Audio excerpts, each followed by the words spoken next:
സദസ്സിന് എന്റെ വിനീതമായ കൂപ്പുകൈ. കൂട്ടുകാരെ, നമുക്കിന്നൊരു കഥ കേട്ടാലോ? അതിനു മുമ്പ് ഞാനൊരു ചോദ്യം ചോദിക്കട്ടെ. നിങ്ങൾ യഥാർത്ഥ ദൈവത്തെയാണോ അതോ വിഗ്രഹങ്ങളെയാണോ ആരാധിക്കുന്നത്?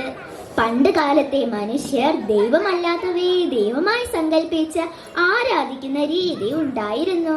വിഗ്രഹാരാധനയിലെ അർത്ഥശൂന്യതയും ദൈവനിഷേധവും മനസ്സിലാക്കുന്നതിനായി പുറപ്പാട് 32 അധ്യായം 15 മുതൽ 20 വരെയുള്ള വേദഭാഗത്ത് പ്രതിപാദിച്ചിരിക്കുന്ന ഒരു സംഭവമാണ് ഞാൻ ഇന്നിവിടെ നിങ്ങളുടെ മുമ്പിൽ കഥാരൂപത്തിൽ അവതരിപ്പിക്കുന്നത്.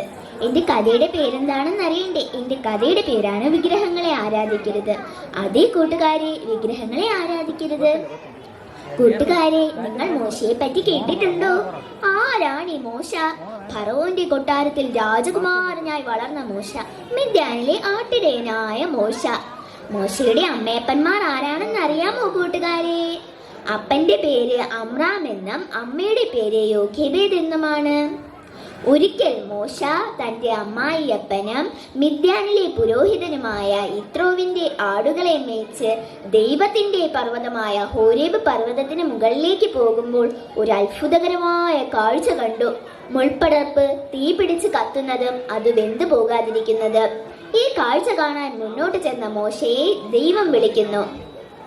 ഇങ്ങോട്ടടുക്കരുത്, നീ നിൽക്കുന്ന സ്ഥലം വിശുദ്ധ ഭൂമിയാകയാൽ കാലിൽ നിന്ന് ചെരുപ്പ് അഴിച്ചു കളക. അങ്ങനെ മോശയ്ക്ക് ഹോരേബിന് മുകളിൽ ദൈവിക സാന്നിധ്യം അനുഭവിക്കാൻ കഴിഞ്ഞു. ദൈവശബ്ദം കേട്ട് ദൈവസന്നിധിയിലെത്തിയ മോശയെ ദൈവം ഒരു വലിയ ഉത്തരവാദിത്തം ഏൽപ്പിക്കുന്നു. മിസ്രൈമിൽ അടിമത്തത്തിൽ കഴിയുന്ന തന്റെ ജനമായ ഇസ്രായേലിനെ നയിക്കാനുള്ള ഒരു വലിയ ദൗത്യം.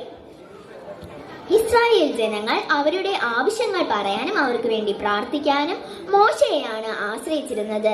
എന്നാൽ മോശ ദൈവത്തിൽ നിന്ന് കൽപ്പനകൾ സ്വീകരിക്കാൻ സീനായ് പർവ്വതത്തിന് മുകളിലേക്ക് പോയിട്ട് 40 ദിവസം കഴിഞ്ഞിരിക്കുന്നു. മോശയെ കാണാതായപ്പോൾ ഒരു ദൈവത്തെ ഉണ്ടാക്കി തരാൻ അവർ അഹരോനെ നിർബന്ധിച്ചു. നിവൃത്തിയില്ലാതെ വന്നപ്പോൾ അഹരോൻ അവരുടെ ആഭരണങ്ങളെല്ലാം ഒരുക്കി ചേർത്ത് ഒരു കാളക്കുട്ടിയുടെ ബിംബത്തെ ഉണ്ടാക്കി കൊടുത്തു. ജനങ്ങൾ അത് ദൈവമാണെന്ന് സങ്കല്പിച്ച് ആരാധിച്ചു. ദൈവം വിരലുകൾ കൊണ്ട് 10 കൽപ്പനകൾ 2 കൽപ്പലകകളിൽ എഴുതി അത് മോശയെ ഏൽപ്പിച്ചു. കൽപ്പനകളെല്ലാം ആചരിക്കണമെന്ന് ജനങ്ങളോട് കൽപ്പിക്കാനും പറഞ്ഞു. മോശ സീനായ് പർവ്വതത്തിന് അടിവാരത്തെത്തിയപ്പോൾ ജനം ജീവനുള്ള ദൈവത്തെ മറന്ന് അവരുടെ സ്വന്തം കൈകൊണ്ടുണ്ടാക്കിയ കാളക്കുട്ടിയുടെ ബിംബത്തെ ആരാധിക്കുന്നത് കണ്ട് മോശ വളരെ കോപിച്ചു. കോപിഷ്ഠരായ മോശ കൽപ്പലകകൾ എറിഞ്ഞുടച്ചു.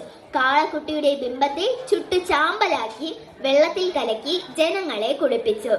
പുറപ്പാട് 20:4. ഒരു വിഗ്രഹം ഉണ്ടാക്കരുത്. മീതെ സ്വർഗത്തിലെങ്കിലും താഴെ ഭൂമിയിലെങ്കിലും ഭൂമിക്ക് കീഴെ വെള്ളത്തിലെങ്കിലും ഉള്ള യാതൊന്നിന്റെ പ്രതിമയും അരുത്. കൂട്ടുകാരെ, ഈ കഥയിൽ നിന്ന് നിങ്ങൾക്ക് എന്താണ് മനസ്സിലാക്കാൻ കഴിയുന്നത്? വിഗ്രഹങ്ങളെ ആരാധിക്കുന്നവർ ദൈവത്തോട് അനാദരവ് കാട്ടുന്നു.